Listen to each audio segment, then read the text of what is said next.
ಇತ್ತೀಚಿನ ಸಂಚಿಕೆಗಳನ್ನು ಜಾಹೀರಾತಿನ ಕಿರಿಕಿರಿ ಇಲ್ಲದೆ ನೋಡಿ.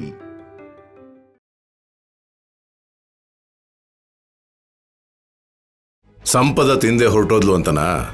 ಹಸಿವಾದ್ರೆ ಅವಳೆ ಬಂದು ತಿಂತಾಳ್ಬಿಡು. ನೋಡೇ ಅಳಿಯ, ಈ ಕಾಲದಲ್ಲಿ ಮೂರನೇ ವ್ಯಕ್ತಿಗಳ ಬಗ್ಗೆ, ಹೊರಗಿನವ್ರ ಬಗ್ಗೆ ಎಷ್ಟು ಕಮ್ಮಿ ತಲೆಗಂಡಿಸ್ಕೊಳ್ತೀವೋ ಅಷ್ಟು ಒಳ್ಳೇದು.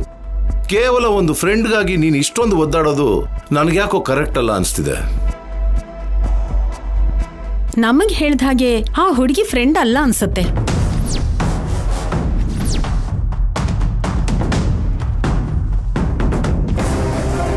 ಹೌದು, ಸಂಪದ ನನ್ನ ಫ್ರೆಂಡ್ ಅಲ್ಲ.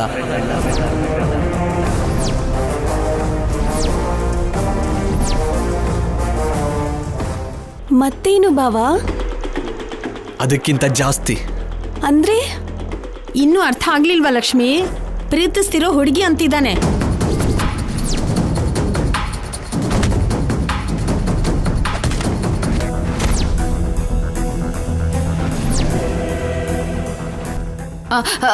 ಚಿಚೆ, ಅವಳನ್ನ ಪ್ರೀತಿಸೋದು ಅಂದ್ರೇನು? ಆ ಹುಡುಗಿ ಅಣ್ಣ ಸಿದ್ದುಗೆ ಒಳ್ಳೆ ಫ್ರೆಂಡ್ ಅಲ್ವಾ? ಅವನ್ ಸಾಯ್ಬೇಕಾದ್ರೆ ನನ್ ತಂಗಿ ಜವಾಬ್ದಾರಿ ನಿಂದೆ ಕಣೋ, ಒಳ್ಳೆ ಆರ್ಟಿಸ್ಟ್ ಮಾಡು ಅಂತ ಕೈ ಮೇಲೆ ಕೈ ಇಟ್ಟು ಸತ್ ಹೋದ.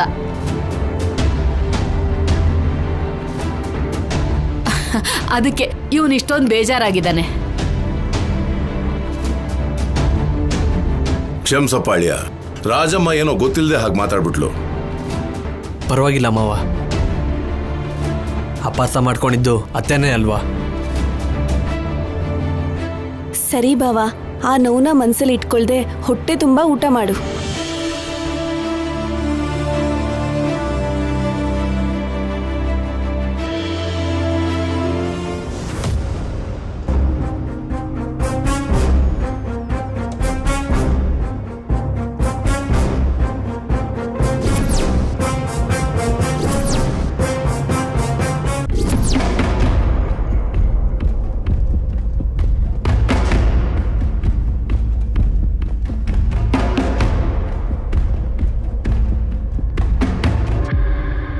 ನೀವ್ ಆಜ್ಞೆ ಮಾಡಿದ್ಮೇಲೆ ತಪ್ಸೋಕಾಗತ್ತಾ ಅತ್ತೆ? ಖಂಡಿತ ಪಾಲಿಸ್ತೀನಿ.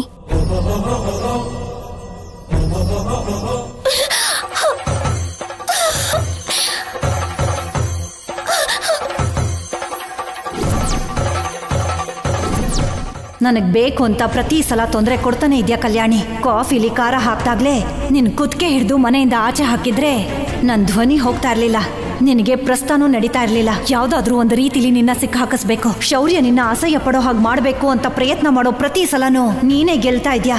ಅದನ್ನ ನೋಡಿ ಎಲ್ರೂ ಸಂತೋಷ ಪಡ್ತಾ ನನ್ನ ಕಡೆ ನೋಡೋ ನೋಟ ನೆನ್ಪಗ್ ಬಂದ್ರೆ ನನ್ ಮನ್ಸು ಅಗ್ನಿ ಪರ್ವತದ ಹಾಗೆ ಕುದಿಯತ್ತೆ. ಆದಷ್ಟು ಬೇಗ ಅದು ಬ್ಲಾಸ್ಟ್ ಆಗಿ ಎಲ್ಲಾನು ಹಾಳು ಮಾಡತ್ತೆ.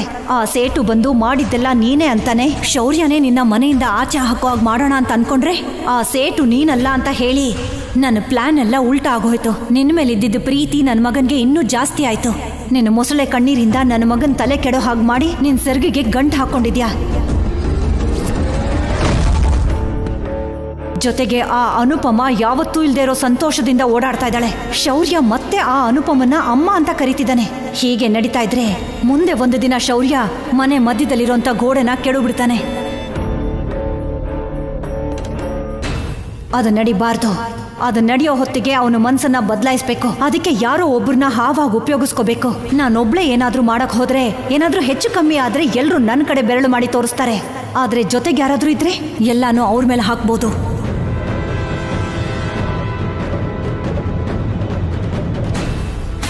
ಅಂಥವ್ರು ಯಾರಿದ್ದಾರೆ?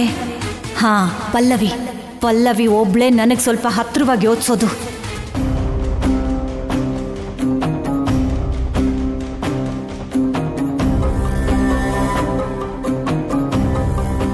ದಮಯಂತಿ, ಮುಂದೆ ಕಥೆನ ಯಾವ ಕಡೆ ತಿರುಗಿಸ್ತಾ ಇದ್ಯಾ?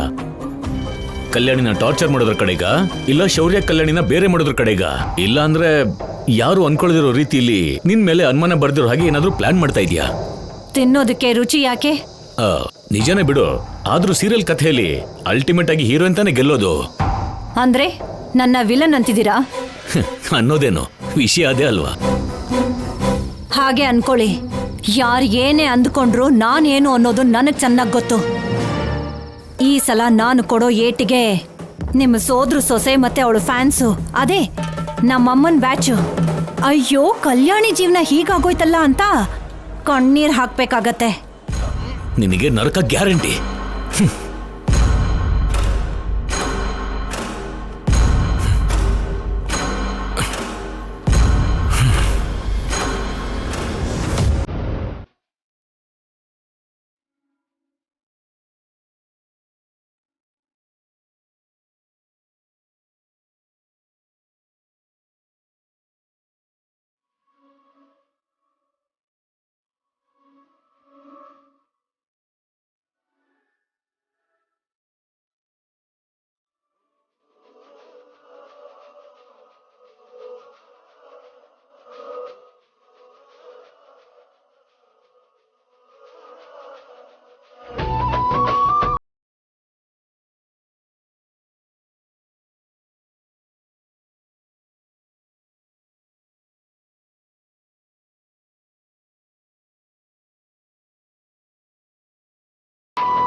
ನೀನ್ ಚಿಕ್ಕ ಹುಡುಗಿ ಅಂತಾನೂ ಅರ್ಥ ಆಗ್ತಿಲ್ಲ, ಅಥವಾ ದೊಡ್ಡೋಳು ಅಂತಾನೂ ಅರ್ಥ ಆಗ್ತಿಲ್ಲ.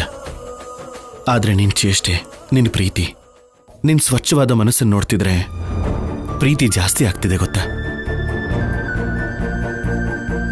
ನಾನು ನಿನ್ನ ಅನಾವಶ್ಯಕವಾಗಿ ಅಪಾರ್ಥ ಮಾಡ್ಕೊಂಡೆ, ನೋವು ಕೊಟ್ಟೆ. ಯಾಕೆ ನೀನು ತಪ್ಪಾಗಿ ಮಾತಾಡ್ದೆ ಅಂತಂದ್ರೆ ನಾನು ತಪ್ಪು ಮಾಡಲಿಲ್ಲ ಅಂತ ಒಂದು ಬಾರಿಸಿ ಹೇಳಬೇಕಿತ್ತು ತಾನೆ. ನಾನಾಗ್ಲಾದ್ರೂ ನಂಬ್ತಿದ್ನೇನೋ. ನನಗೀಗಲೂ ಅರ್ಥ ಆಗದೆ ಇರೋ ವಿಷಯ ಏನು ಅಂದ್ರೆ, ನಾನು ಅಂದ್ರೆ ನಿನಗೆ ಯಾಕಷ್ಟಿಷ್ಟ ಕಲ್ಯಾಣಿ? ನಿನ್ನನ್ನು ಅಪಾರ್ಥ ಮಾಡಿಕೊಂಡು ನಿನಗಿಷ್ಟ ಇಲ್ಲದೆ ನಿನ್ನ ಕೇಳ್ದೇನೆ ನಿನ್ನ ಕುತ್ತಿಗೆಗೆ ತಾಳಿ ಕಟ್ಟಿದೆ. ಹೋಗ್ಲಿ, ತಾಳಿ ಕಟ್ಟಿದ ಮೇಲಾದ್ರೂ ನಿನ್ನನ್ನು ಚೆನ್ನಾಗಿ ನೋಡ್ಕೊಂಡ ಅಂದ್ರೆ ಅದೂ ಇಲ್ಲ. ನಿನ್ ತಪ್ಪಿದೆಯೋ ಇಲ್ವೋ ಅಂತಾನು ಯೋಚನೆ ಮಾಡಿದೆ, ನಿನಗೆ ಪನಿಷ್ಮೆಂಟ್ ಕೊಟ್ಬಿಟ್ಟೆ. ನಿನ್ನನ್ನು ತುಂಬಾ ಪ್ರೀತಿಸೋರಿಂದ ನಾನು ದೂರ ಮಾಡಿದೆ. ಅವರಿಗೂ ನಿನಗೂ ಮಧ್ಯೆ ಗೋಡೆ ಕಟ್ಟಿದೆ. ಸಂಪದ ಮೇಲಿರೋ ಕೋಪನ ನಿನ್ಮೇಲೆ ತೋರಿಸ್ದೆ. ಆದರೂ ನನ್ನ ಮಗುನ ನಿನ್ನ ಮಗು ಥರ ನೋಡ್ಕೋತಿದ್ಯಾ. ಅವನಿಗೇನಾದ್ರೂ ಆದ್ರೆ ಪ್ರಾಣ ಹೋದಷ್ಟು ನೋವು ಪಡ್ತೀಯ. ನೀನ್ ನನಗೆ ಸಿಕ್ಕಿರೋದು ನಿಜವಾಗ್ಲೂ ನನ್ನ ಅದೃಷ್ಟನೇ. ಶಿವ ಪಾರ್ವತಿಗೆ ತನ್ನ ಅರ್ಧ ಭಾಗ ಕೊಟ್ಟಿದ್ದಾನೆ ಅಂದ್ರೆ ಅದು ಅತಿಯಾದ ಪ್ರೀತಿಯಿಂದ ಅನ್ಕೊಂಡೆ. ಆದ್ರೆ ಪ್ರೀತಿ ಅಂದ್ರೆ ಅದೇ ಅಂತ, ಹಾಗೆ ಇರುತ್ತೆ ಅಂತ ನಿನ್ನ ನೋಡಿದ್ಮೇಲೆ ಅರ್ಥ ಆಯ್ತು. ಗುಣದಲ್ಲಿ ನಾನು ರಾಮ ಅಲ್ಲ ಅಂತ ನನಗೆ ಗೊತ್ತು. ಆದ್ರೆ ನೀನು ಮಾತ್ರ ಸೀತೆನೆ. ಎಷ್ಟೇ ಕಷ್ಟ ಬಂದ್ರು, ಕಣ್ಣೀರು ಬಂದ್ರು, ನಮ್ಮ ಸಂಬಂಧ ಹೀಗೆ ಇರಬೇಕು ಅಂತ ಆ ದೇವರಲ್ಲಿ ಕೇಳ್ಕೊತೀನಿ.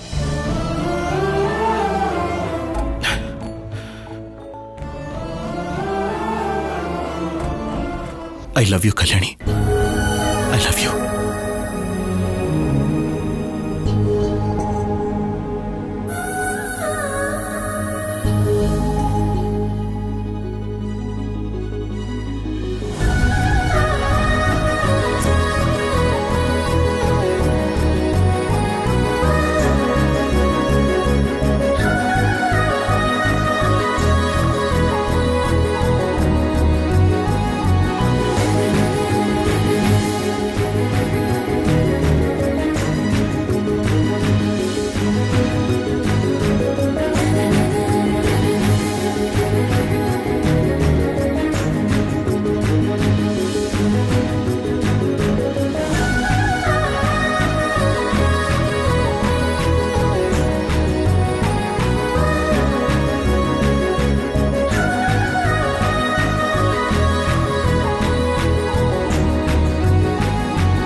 ಪ್ರೀತಿ ಇದೆ, ಆದ್ರೆ ಹೊರಗಡೆ ಹೇಳ್ಕೊಳಲ್ಲ ಅಂತ ನನಗೆ ಯಾವತ್ತಿಂದನೂ ಡೌಟ್ ಇತ್ತು ಆಫೀಸರ್.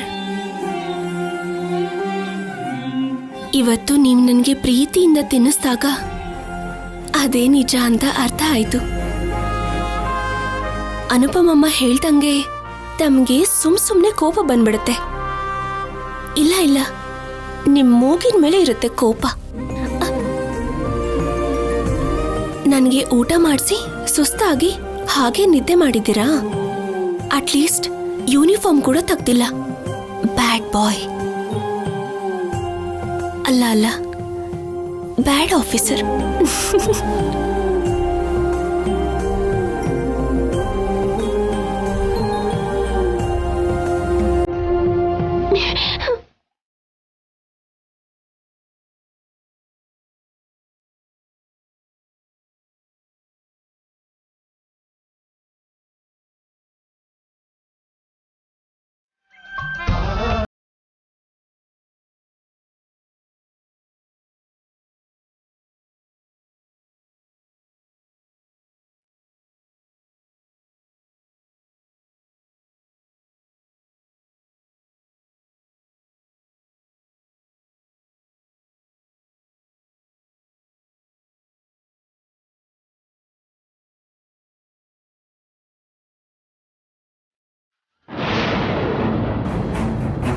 $2 ಲಕ್ಷಕ್ಕೂ ಮೇಲ್ ಬೆಲೆ ಬಾಳೋ ಒಡವೆ ಅಂದ್ರೆ ಅದನ್ನ ನೀನ್ ಕೊಟ್ಟಿರ್ಬೇಕು, ಇಲ್ಲ ಅಂದ್ರೆ ಇವಳು ಗಂಡ ಪ್ರೀತಿಯಿಂದ ಕೊಟ್ಟಿರ್ಬೇಕು.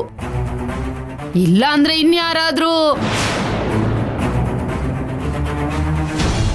ಯಾಕೆ ಸ್ಯಾಮ್ ಅಲ್ಲಿವರೆಗೂ ಬಂದು ಊಟ ಮಾಡದೆ ಬಂದ್ಬಿಟ್ಟೆ? ನಂದೇನಿದೆ ಸಿದ್ದು, ನೀನು ನಿಮ್ಮಮ್ಮ ಊಟ ಮಾಡಿದ್ರಲ್ಲ ಅಷ್ಟು ಸಾಕು. ನೀವು ಚೆನ್ನಾಗಿದ್ರೆ ಸಾಕು, ನಾನ್ ಚೆನ್ನಾಗಿದ್ದ ಹಾಗೆ. ಯಾಕೆ ಅಂದ್ರೆ ನಿಮ್ಮ ದಯೆ ದಾಕ್ಷಿಣ್ಯದಿಂದ ತಾನೆ ನಾನ್ ಬದುಕ್ತಾ ಇರೋದು. ಹಂಗಸ್ತಿದ್ಯಾ ಸ್ಯಾಮ್? ಇಲ್ಲ ಸಿದ್ದು, ನಿಮ್ಮಮ್ಮ ಅಂದ ಮಾತುಗಳನ್ನ ನೆನಪಿಸ್ತಾ ಇದ್ದೀನಿ. ನಮ್ಮಮ್ಮ ಕೋಪದಲ್ಲಂದ್ರು ಅಂತ ಮಾತ್ರ ಹೇಳ್ಬೇಡ ಸಿದ್ದು. ಕೇಳಿಸ್ಕೊಂಡ್ ಬೇಜಾರಾಗ್ಬಿಟ್ಟಿದೆ. ನಿಮ್ಮಮ್ಮ ನನ್ಗೆ ನೋವು ಕೊಡ್ಬೇಕು ಅಂತ ಹೇಳ್ಬೇಕು ಅಂತಾನೆ ಹೇಳಿದ್ದು. ನಿಮ್ಮಮ್ಮ ದಿನದಿಂದ ದಿನಕ್ಕೆ ನನ್ನ ಕೆಲಸದವ್ರಿಗಿಂತ ಕೀಳಾಗಿ ನೋಡ್ತಿದ್ದಾರೆ ಸಿದ್ದು. ನಮ್ಮಮ್ಮ ಮಾತ್ರ ಅಲ್ಲ ಸ್ಯಾಮ್, ನಿನ್ ಕಡೆಯಿಂದನೂ ತಪ್ಪಿದೆ. ನೀನ್ ನನ್ನ ಜೊತೆ ಬಂದಾಗಿಂದ ನನ್ನ ಹೆಂಡತಿ ಅಂತಾನೆ ಅನ್ಕೊಂಡಿದ್ದೀನಿ. ನೀನ್ ಯಾವತ್ತೂ ಶೌರ್ಯ ಹೆಂಡತಿ ಅನ್ಕೊಂಡೇ ಇಲ್ಲ. ನಾನು ನಮ್ಮಮ್ಮನ ಮಾತು ಕೇಳ್ದೇನೆ ನಿನ್ ಬಗ್ಗೆನೇ ಯೋಚನೆ ಮಾಡ್ತೀನಿ ಸ್ಯಾಮ್. ಆದ್ರೆ ನೀನು ಮಗು ನೋಡಕ್ಕೆ ಪದೇ ಪದೇ ಹೋಗ್ತಾನೆ ಇದ್ಯಾ. ಅದು ತಾಯಿ ಪ್ರೀತಿ, ಅದಕ್ಕೆ ನಾನೇನು ಹೇಳಲ್ಲ. ಆದ್ರೆ ಇದಕ್ ಮುಂಚೆ ಏನಂದೆ ಸ್ಯಾಮ್? ನೆಕ್ಲೆಸ್ ಹೇಗ್ ಬಂತು ಅಂದ್ರೆ ನನ್ ಗಂಡನ್ ದುಡ್ಡಲ್ಲಿ ತಂದಿದ್ದೀನಿ, ನಿನಗೆ ಯಾಕೆ ಅಂತ ನಮ್ಮಮ್ಮನ್ನೇ ಕೇಳ್ದೆ.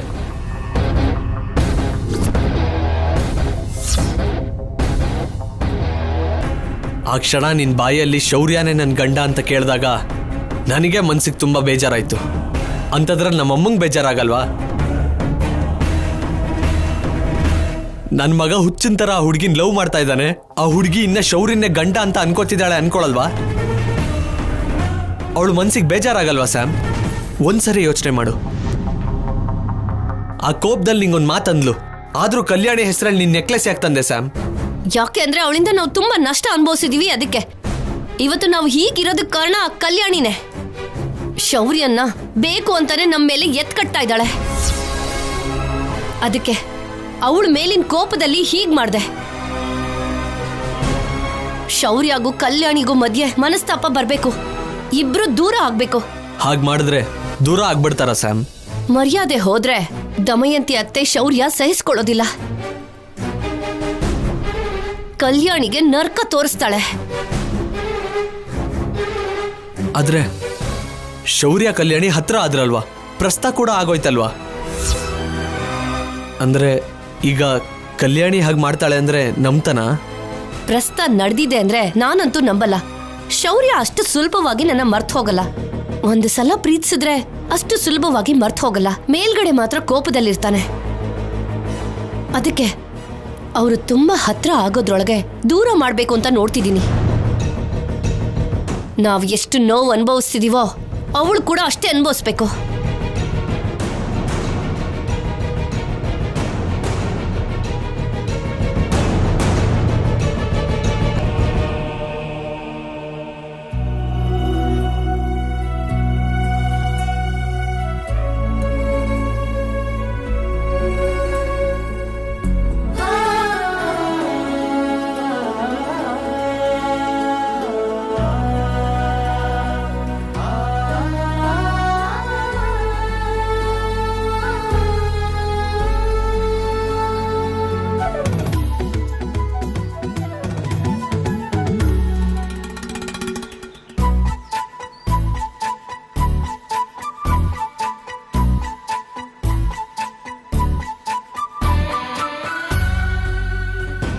ಕಲ್ಯಾಣಿ ಇಷ್ಟು ಬೆಳಿಗ್ಗೆನೆ ಎಲ್ಲಿಗೆ ಹೋಗಿದ್ದಾಳೆ?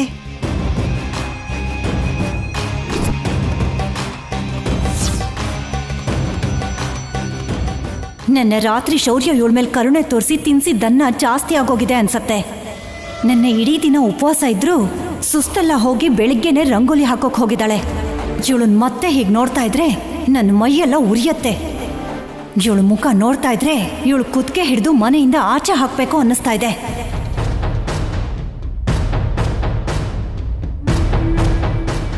ಏನತ್ಗೆ ನಿಮ್ ಸೊಸೆ ರಂಗೋಲಿ ಹಾಕ್ತಿದ್ರೆ ಸಂತೋಷದಲ್ಲಿ ನೋಡ್ತಿದ್ದೀರಾ? ನೀವ್ ಹೀಗ್ ದೂರದಲ್ಲಿ ನಿಂತ್ಕೊಂಡು ಅವಳನ್ನೇನು ಮಾಡ್ದೆ ಅವಳ ಸಂತೋಷನ ಹಾಳು ಮಾಡದೆ ಸುಮ್ಮನೆ ನಿಂತ್ಕೊಂಡಿದ್ರೆ ನೋಡೋರ್ಗೆ ಹಾಗೆ ಅನ್ಸೋದು. ಅದ್ಗೆ ಅಪ್ಪಿ ತಪ್ಪಿ ಈ ಸಮಯದಲ್ಲಿ ಅತ್ತೆ ಏನಾದ್ರೂ ಇಲ್ಲಿ ಬಂದ್ರು ಅನ್ಕೊಳ್ಳಿ, ಅವ್ರ ಮೊಮ್ಮಗಳನ್ನ ನೋಡಿ ಖುಷಿ ಪಟ್ಟು ನಿಮ್ಮನ್ನ ನೀನ್ ಯಾವತ್ತಾದ್ರೂ ಹೀಗ್ ಮಾಡಿದ್ಯಾ? ಚಿಕ್ಕ ಹುಡುಗಿ, ಅದ್ರಲ್ಲೂ ಸಿಟಿಯಲ್ಲಿ ಬೆಳ್ದು ಬಂದಿರೋ ಹುಡುಗಿ, ಅವಳೇ ಬೆಳಗಿನ ಜಾವ ಎದ್ದು ರಂಗೋಲಿ ಹಾಕ್ತಿದ್ರೆ ನೀವು ಮಾತ್ರ ಮನೆ ಮುಂದೆ ದೃಷ್ಟಿ ಬೊಂಬೆ ತರ ನಿಂತ್ಕೊಂಡಿದ್ಯಲ್ಲ ಅಂತ ಕೇಳ್ತಿದ್ರು. ಏಯ್, ಇದೆಲ್ಲ ನಿನ್ನ ಮನ್ಸಲ್ಲಿರೋ ಮಾತುಗಳಲ್ಲ ಅಲ್ವಾ? ಅಯ್ಯೋ, ಎಂತ ಮಾತು ಹೇಳಿದ್ರಿ ಅತ್ಗೆ. ಆದ್ರೂ ನಿಮ್ಮನ್ನಂದು ನನ್ಗೇನ್ ಸಿಗತ್ತೆ ಅತ್ಗೆ? ಅವಳಿಗೇನಾದ್ರೂ ಅಂದ್ರೆ ಅಲ್ವಾ, ಅವಳು ಬೇಜಾರು ಮಾಡ್ಕೊಂಡ್ರೆ ಅಲ್ವಾ ನಮ್ಮಿಬ್ರಿಗೂ ಸಂತೋಷ ಆಗೋದು. ಆದ್ರೂ ನೀವು ಬಿಡಿ ಅತ್ಗೆ, ಅದನ್ ಮಾಡೋಣ ಇದನ್ ಮಾಡೋಣ ಅಂತೀರಾ ಹೊರತು ಕಲ್ಯಾಣಿನ ಏನೂ ಮಾಡ್ತಿಲ್ಲ. ನಿನ್ನೆ ಅಷ್ಟೆಲ್ಲ ರಂಪ ಆದ್ರೂ ಶೌರ್ಯ ಅವಳ ಪರನೇ ನಿಂತಿದ್ದ. ಕರ್ಕೊಂಡು ಹೋಗಿ ಕೈ ತುತ್ತು ತಿನ್ನಿಸ್ದ. ಶೌರ್ಯನ್ನ ಅಷ್ಟು ಗ್ರಿಪ್ಪಲ್ಲಿ ಇಟ್ಕೊಂಡಿದ್ದಾಳವಳು.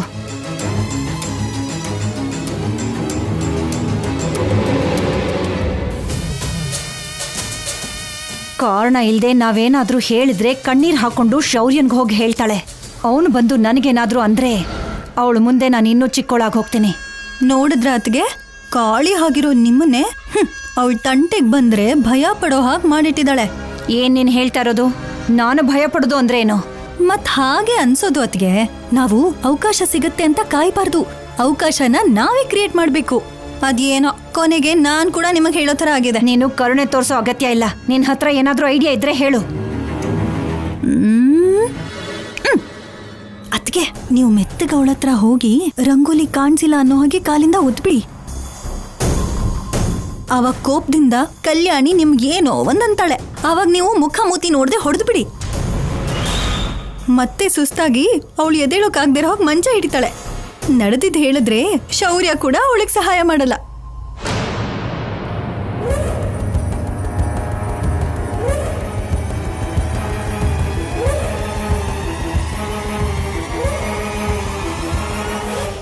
ನಿನ್ನ ಪೆದ್ದ ತಲೆಲೂ ಕೂಡ ಒಳ್ಳೆ ಐಡಿಯಾನೇ ಇದೆ ಪಲ್ಲವಿ. ಏನೋ ಎಲ್ಲ ನಿಮ್ಮ ಆಶೀರ್ವಾದ ಅತ್ಗೆ.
ಏನ ನೋಟ?